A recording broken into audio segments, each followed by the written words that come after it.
Look what Allah subhanahu wa ta'ala says right after He introduces us to His names, where He says, وَلِلَّهِ الْأَسْمَاءُ الْحُسْنَى فَ He says, so to Allah belong the most beautiful names, so.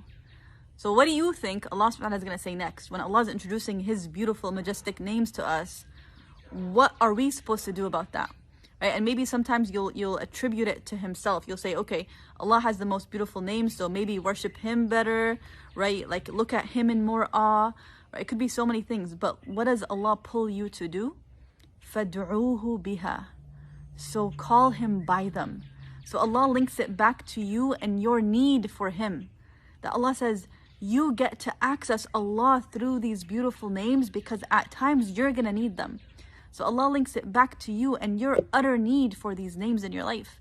Sometimes you can't seem to forgive yourself and you're like, Ya Allah, how am I going to forgive myself? But then you remember Allah is Al-Ghaffar, the perpetually forgiving. So then you're able to forgive because He's forgiving you, inshaAllah. And you can't be sometimes compassionate on yourself because of your wrong. And you know, Allah is Ar-Rahman. So if He's the most compassionate, that helps you become more compassionate for yourself. And sometimes you can't see an outlet, but you know Allah is Al-Fattah. Allah is the one who opens all the outlets for you. So then you seek that name in your life. And sometimes you're sick and you don't know how to heal. And you know Allah is Al-Shafi, the one who heals. So you seek that name at that time in your life. So how beautiful is it that when Allah tells us in this ayah that I have the most beloved names, so you get to call upon me by them. You get to access them. It's for you at the end of the day.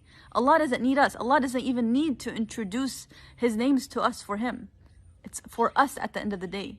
So when Allah says to Him belong the names, the most beautiful names, He links it back to you. فَادْعُوهُ So you call upon Him.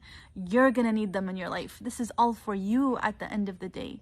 So inshallah, with Ramadan, inshallah here, let us do exactly that. When you remember who Allah is, call upon Him. Ask Him. Seek Him through those names. Whatever your situation is, find a name that links to you in that moment.